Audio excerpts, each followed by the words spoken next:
The carriage stopped, and I heard my father say the words before the footman had even let down the step. He'll take her against the 3,000, and his name between us and Crane. That's the whole of it. That's all she has to do. Be taken. He said it to my uncle, low, the way men speak of horses. He did not say it to me. I sat across from him in the dark of the carriage, with my hands folded over the one thing I owned that mattered, and I understood that I had been carried 40 miles in the cold, to be set down in a stranger's hall like a debt paid in coin. Hartwell, the Duke of Hartwell, who had bought my father's note and let it be known he would receive us, and whom every soul in 3 counties called the coldest man in England. The Duke who had buried a brother and a softness in the same year, and never forgave the world for either. My father had decided the Duke would take me to clear £3,000 and stand between our house and the man who meant to ruin it. He expected to be refused, or laughed at, or made to grovel. He had brought me as the grovel. The doors opened on a great cold hall lit for evening, and a fire, and perhaps a dozen people. His people. A steward, 2 men of business, a hard-faced older man near the hearth I did not yet know to fear. And at the far end, in a tall chair on a low dais that the family must have called a great many things, and the servants surely called a throne, sat the Duke. I came in last. I came in with my chin up, because I had learned long ago that the only thing they cannot take from you when they hand you over is the manner of your walking in. And the Duke stood up.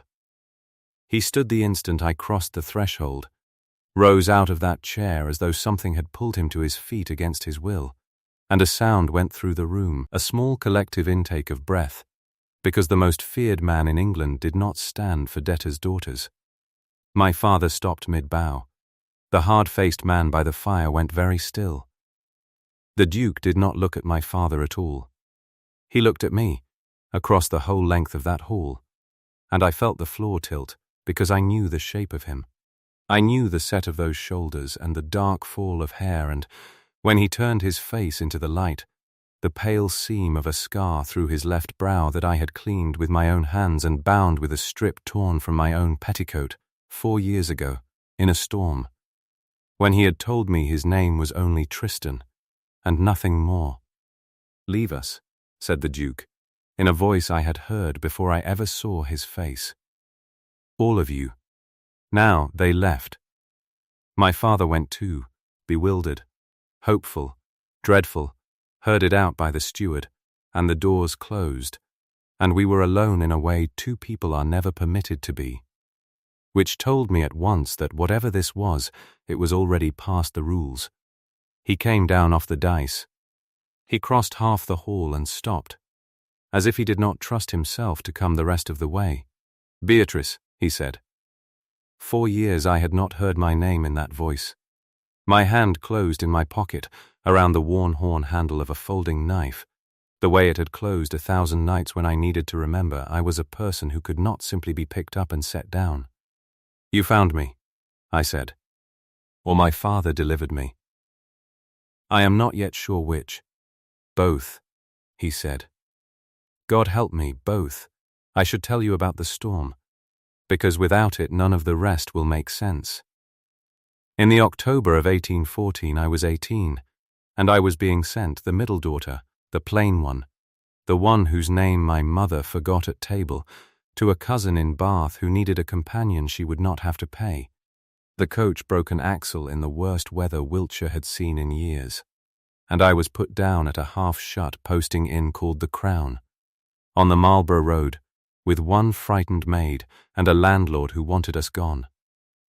A man was carried in near midnight, bleeding from the head, his coat torn, set upon, the landlord whispered, by footpads on the heath.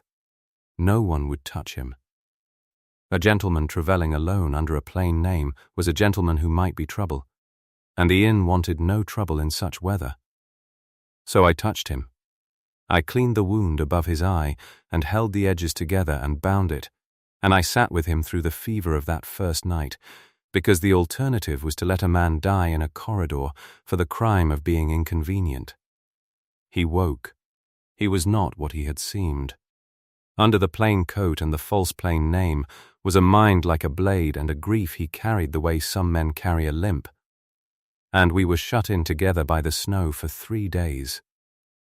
And in 3 days a person can become the whole of your interior weather. He told me he was the younger son of a great house, with no expectation and no title, and a brother he loved, who was being bled white by a man, he would not say the name then, who forged paper for a living and called it commerce. He had gone out under a false name to find the proof of it. He had it on him, he said, in an oilskin packet, and if anything happened to him I was to keep it from the fire, and from any hand that asked for it, because the man who had hired the footpads on the heath had hired them for that packet, and not for his purse. On the 3rd morning a rider came hammering at the Crown with word that his brother was dying, and he must come at once or not at all. He pressed the packet into my hands. He pressed something else into my hands too. A folding knife, horn-handled, a soldier's clasp knife with a notch worn in the blade, and closed my fingers over it. In case the road is worse than the inn, he said. Keep both. I will come back for the one and never for the other. The knife is yours.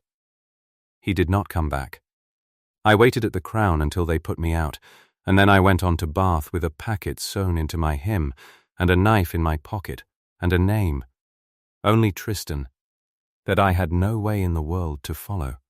Within the year I heard, the way one hears everything, that the old Duke of Hartwell had died and the title had gone sideways to a younger brother nobody had reckoned on. A hard man. A cold man. I never once thought to put the two together. Why would I? I had nursed a private gentleman with a false name. I had never met a duke in my life. Now I stood in his hall and watched him be a duke, and the floor would not stop tilting. You kept it, he said. It was not a question. He was looking at my hand, still buried in my pocket, and I realized he meant the knife and not the packet, and that the difference mattered to him a great deal. I kept both. I said, something went out of him then, some long-held breath of 4 years. And he put his crooked-fingered hand over his mouth like a man who has just been told the thing he stopped letting himself want. He gave me a companion that same night. A Mrs. Dunmore, brisk and grey and kind, installed in the room beside mine with a connecting door. Because whatever else the Duke of Hartwell was, he was a man who knew to the bone what a young woman unchaperoned under his roof would cost her, and he managed the risk before I had thought to fear it. My father was given a chamber and a great deal of wine and the impression, which the Duke did nothing to correct that night, that his desperate gamble had paid. In the morning the Duke sent for me to the library, with Mrs. Dunmore 3 steps behind, and I learned what I had walked into. Your father owes Crane £7,000, he said without preface, standing at the window with his back to the grey winter park. He owes me 3. He thinks I bought his note out of appetite. I bought it 18 months ago because it was the only thread I had that ran toward you. Toward me, I repeated. I have been looking for you for 4 years. Beatrice, he turned. The scar pulled white when his jaw tightened. I knew a Christian name, and a coaching inn, and a girl who walked into a corridor full of frightened men and bound a wound nobody else would touch. That is a great deal to love, and almost nothing to find a person by. I traced the broken coach to a posting record. The posting record gave me a baron's daughter sent to Bath. The baron had moved twice and buried his middle child in the country to save the cost of bringing her out. His mouth twisted. Crane was looking too. He has been looking the whole 4 years. He knows the proof against him survived in a woman's keeping at the Crown. He does not yet know it is you, but he is close, and when he ran your father into the ground this winter. I am no longer certain it was only money he was hunting. I sat down. Mrs. Dunmore, bless her, found something absorbing to study in the far bookshelf. Then we are both of us his, I said slowly, and have been for 4 years without knowing it. He wants what I carry. He wants you ruined so you can never wield it, and my father has handed me into the one house where both halves of the thing he fears are now under a single roof. Yes, said the Duke of Hartwell, that is precisely the shape of it. He could not have arranged it worse for himself if he had tried. And there, God help me, for the first time in 4 years, I laughed. The thing about a man who has decided to be made of stone is that the first crack does not show on the surface. It shows in the small, involuntary places. I noticed his hands. I had noticed them in 1814, the third finger of the left set, crooked from an old break, healed wrong. And I noticed now that when he spoke of Crane, the crooked finger pressed flat against his thumb, hard. A private fist he did not know he was making. I noticed that he could not say his brother's name, Henry, without a half-beat of silence before it, as though he stepped over a missing stair. It was I who cracked him, that first week, and I did it without meaning to. We were going over the packet's contents, for I had given it to him to read, though I had not yet given him leave to use it, and the distinction was the whole of my position, and we both knew it. He read the forged commissary contract that had ruined his brother, the false signatures, the £40,000 in Crown supply that Crane had invoiced for goods never delivered, and laid at the door of a dying duke's estate. He read it the way a man reads the date on a grave. He killed Henry with a pen, he said, not all at once, over 2 years. He let the shame do the work. He set the paper down very carefully. I was in Spain. I came home to a brother who would not look at me because he believed he had beggared us, and 3 months later he was dead. And I never told him. The crooked finger pressed flat. I never told him I knew it was Crane. I had gone out to prove it, and I left the proof with a girl at an inn because a rider came, and by the time I had a title I had nothing else. I have spent 3 years being feared because it is easier than being known. I should have told him I knew. I should have given him that before the end. You could not have reached him in time, I said. You know that. I know it, he said. It does not help. And then I did the thing the man I had nursed in 1814 had taught me. I did not soften it. No, I said. It doesn't. The dead do not take installments on a debt of regret. You will carry that one to your own grave, whatever happens to Crane. But you are about to be given the chance to do for the living what you could not do for Henry, and if you spend it apologizing to a man 4 years in the ground, I will think considerably less of you. He looked at me as though I had struck him. Then, slowly, like something thawing, he almost smiled. You have not changed, he said.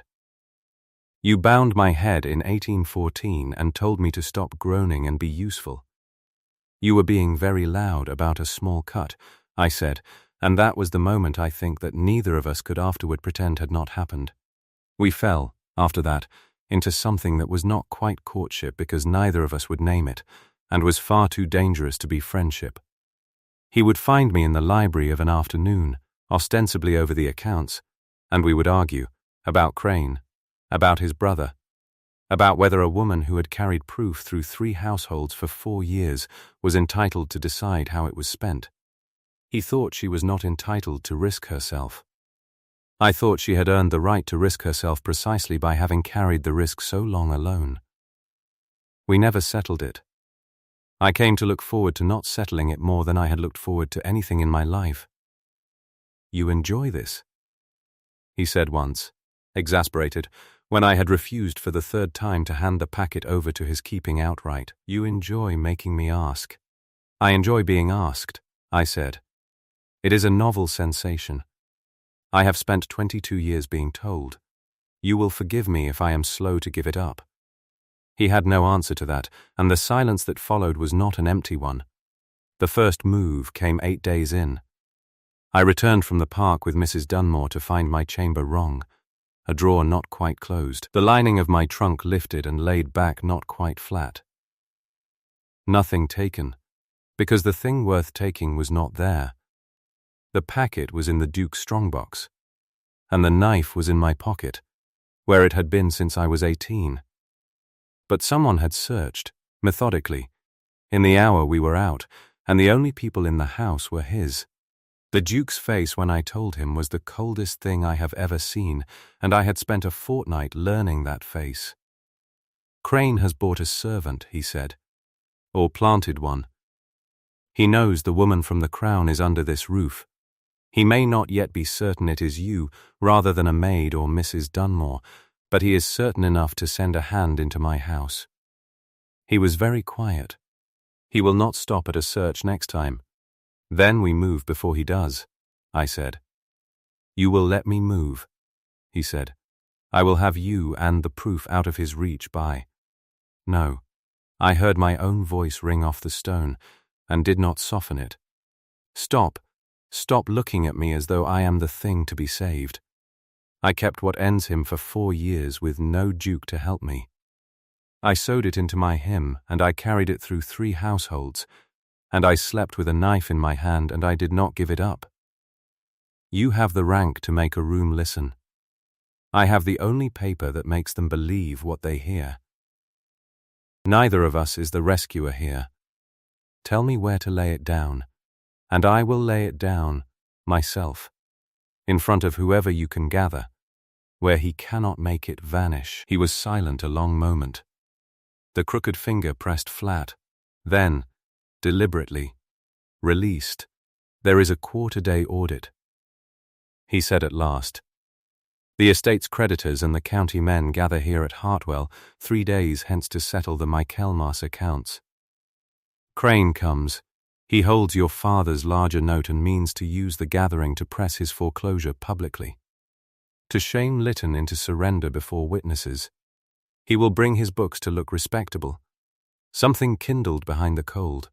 He will bring his books, Beatrice, into my hall, in front of the very men he forged against. And we will be ready with yours. Then that is where I lay it down, I said. Yes, he said. Together, your paper, my room, his witnesses. He looked at me. I have wanted to stand beside you in a room for 4 years. I did not imagine the room would be that one. The rooms we are given, I said, are rarely the ones we would choose. We use them anyway. The night before the audit, I could not sleep, and neither, it transpired, could he. I found him in the library at 2 in the morning, no candle but the fire. The packet open on the desk, and beside it a single sheet in his own hand. A list, I saw, of every man Crane had ruined, that he had been keeping for 3 years against a day he had not been sure would ever come. He did not hear me. I watched him a moment from the door, the feared Duke of Hartwell with his guard entirely down, mending a debt to the dead by candlelight, and I understood that I had loved the private man at the Crown, and I was now, helplessly, in danger of loving the public one as well, which was worse, because the public one could be taken from me by a single bad afternoon in a hall full of his enemies. He looked up. The firelight caught the scar. You should be asleep, he said. So should you, Your Grace. Don't, he said. Not that. Not from you. You are the one person in England who knew me before the title, and you will not put it back on me at 2 in the morning. He stood. We were very close, suddenly, in the small warm circle of the fire, and 4 years of the unsaid stood up in the room with us. Beatrice, tomorrow may go badly. Crane is not a careful man's danger. He is a clever man's. If it goes badly, I may not have leave to say this after. So I will say it now. Don't, I said, and it came out a whisper, and I do not know to this hour whether I meant don't say it or don't make me want it, because his hand had come up, and his crooked finger had grazed my jaw, and the whole of the room had narrowed to the half-inch of air still left between us. The library door opened. A footman, white-faced, candle shaking. Your Grace, there's a man at the east door says he's Mr. Crane's clerk. come early with the books. And he's asking, particular, after the young lady that's staying. The half-inch became a hall's width. The Duke's face closed like a door. Is he? He said softly. Early, and particular. He looked at me, and the want was still there under the cold, banked but not gone. He has decided not to wait for the audit. Go to your room, bolt the connecting door, and do not come down until I send Mrs. Dunmore for you by name. If anyone else comes, anyone, you have the knife. I went. I bolted the door. And I sat on the floor with my back against it, and the clasp knife open in my hand. And I listened to a house come awake in the dark below me, and I understood that the cost of having chosen this had just arrived, and meant to be paid in full before morning. He did not send for me until dawn.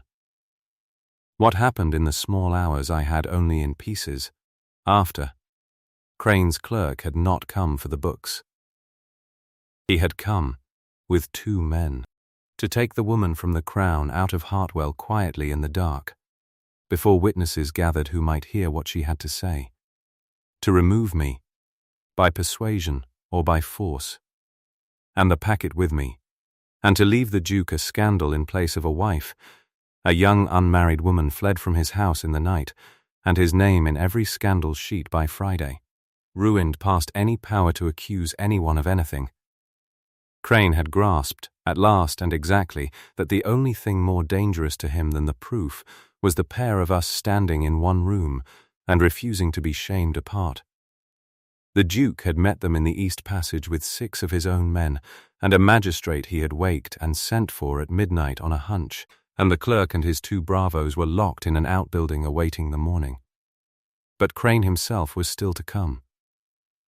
Crane would come to the audit as arranged, all respectability, his hired hands not yet missed, expecting to find me gone and the Duke reeling. He did not yet know his first move had failed. Let him not know, I said, when the Duke told me this, grey and unshaven in the dawn library. Let him walk in believing he has already won. A man certain of his ground does not guard it. The Duke looked at me with something that was not quite a smile, and not quite grief, and entirely, finally without any stone left in it at all. Marry me, he said. Not for the room. Not for tomorrow. I have wanted to ask you since the 3rd morning at the Crown, and a rider took the asking out of my mouth.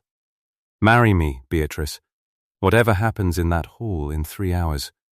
Ask me again when Crane is broken, I said, and I will give you an answer that no one can ever say was bought. But Tristan, I had not used the name since the inn. It landed in the room like the thunderclap the old rules promised it would be. I have already chosen. I chose in the carriage, before I knew it was you. I would have walked into that hall with my chin up if the Duke at the end of it had been the devil himself. It happened to be you. That is the only luck I have ever had. The hall filled at noon. The county men, the creditors, the steward with his ledgers, my father, pale, not understanding why the air had changed, Mrs. Dunmore at my side, and, at the last, ushered in with every courtesy the Duke could load onto an insult, Mr. Josiah Crane, a heavy, comfortable man of 50-odd, with a banker's soft hands and a clerk's careful eyes, carrying a strong-box of his own books. Certain, expansive, a man arrived to collect. He had got as far as your grace. I come on a melancholy errand regarding Lord Lytton's affairs when the Duke of Hartwell, from his tall chair on the low days, said, before we reach Lord Lytton's affairs, Mr. Crane, the company would hear an older account settled. Beatrice, and I walked forward into the centre of the room, the way I had walked into it 8 days before. And I laid the oilskin packet open on the table where every man could see, and I did not let my hands shake. In October of 1814, I said, in a voice I made carry to the back of the hall, a man was set upon by hired footpads on the Marlborough Road, for a packet of papers, and not for his purse. I sheltered him. He left these in my keeping. I have kept them 4 years. I drew out the forged contract and turned it so the light fell on it.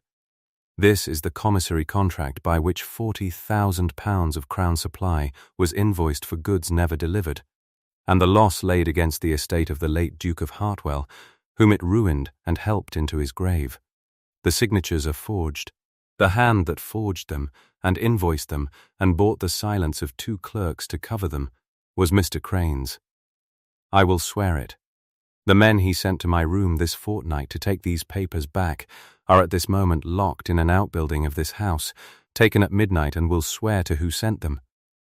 The hall had gone perfectly, terribly silent. Crane's soft hands did not move. He was clever. I will give him that to the end. He did not bluster.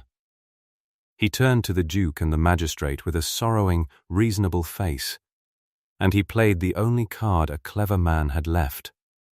A romantic tale, he said gently, and a forged paper is easily waved about by an interested party.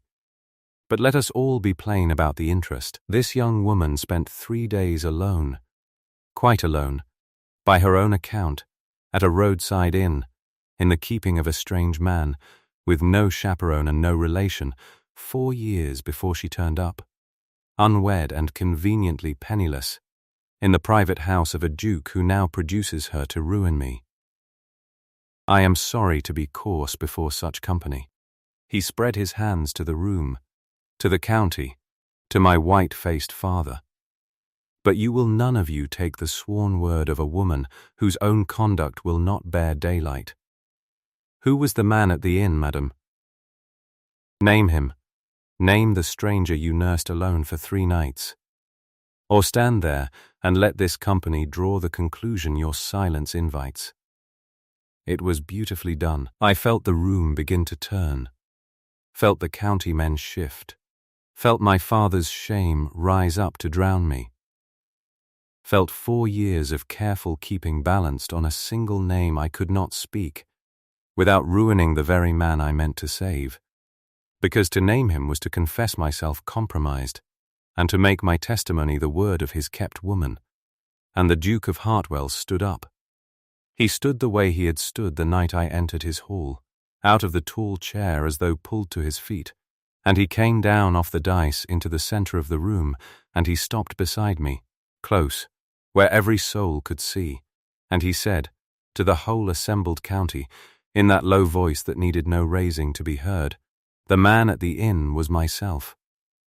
The intake of breath went round the hall like wind through wheat. In October of 1814 I travelled under a plain name to gather the proof Mr. Crane is now so anxious this lady cannot supply, and his hired men opened my head on the Marlborough Heath for it, and this woman, 18 years old, a stranger, with 1 frightened maid, walked into a corridor full of men too cowardly to touch me, and bound the wound you can all of you still see above my eye. He turned his scarred brow to the light. She saved my life and kept my proof for 4 years at the risk of her own ruin, asking nothing, while I could not so much as find her. There is the daylight you asked for, Mr. Crane. Her conduct bears it. It is yours that will not. He let that sit 1 beat. And as the lady's testimony is now the sworn word of the future Duchess of Hartwell, you will find this company disposed to believe every syllable of it. I had not said yes. I said it then, in front of all of them, with my eyes on Crane and not on Tristan, which I have always thought was the truest way I could have said it. Yes, I said. I will. After that it was only the working out. The magistrate took the packet. Crane's own strong-box, opened, held the matching clerk's copies he had been too vain to burn, and they hanged him by his own books in the end, not by mine. The 40,000 was traced, and the dead Duke's name cleared in the county that had whispered it into a grave, which I think Tristan valued above his own life, and very nearly above me. My father stood through all of it ashen and silent, and when the hall had emptied he came to me, and could not find a single word. And I let him not find it, because some apologies are truer for being impossible to say aloud. We were married at Hartwell in the new year, in the small chapel and not the great hall, though Tristan made a point at the wedding breakfast of seating me at the head of the long table, in the chair beside his own, above the salt, so that every man who had watched me laid down in that hall like a paid debt now watched me take the highest place in it. A year on a bright cold morning in the library that had become as much mine as his. I found the clasp knife on the desk where it lived now, blunt and harmless, an ordinary letter knife at last, its 4 years of danger long spent. I turned it over in my fingers the way I had on 1,000 worse mornings. Tristan came and stood behind me and put his crooked-fingered hand over mine on the worn horn handle. "You can put it away, you know," he said. "There's nothing left it needs to guard." "I know," I said. "I like to see it. It's the only thing I ever carried that nobody could take from me." I turned the dull blade to the window light. Crane forged his way to a fortune and a rope. My father offered me across a table to settle a bill. And the one true thing I was given in all of it was an old knife, by a stranger with a false name, who told me to keep it because the road might be worse than the inn. I leaned back into him. The road was worse than the inn. I kept it. It brought me here. "It brought you to a man on his feet," he said, "who has stood every time you've walked into a room since, and means to go on standing as long as he's able." Below the window. Crane's name was gone from the county's mouth and Henry's was clean in it, and the knife lay dull and quiet in the morning, and I sat down at last to write my letters at a desk in the one room I had spent the whole of my girlhood being kept out of, set there not as a payment, not as a debt, not as the daughter nobody could be bothered to name at table, but as the woman who had walked in with her chin up and watched the coldest man in England rise to his feet, and stayed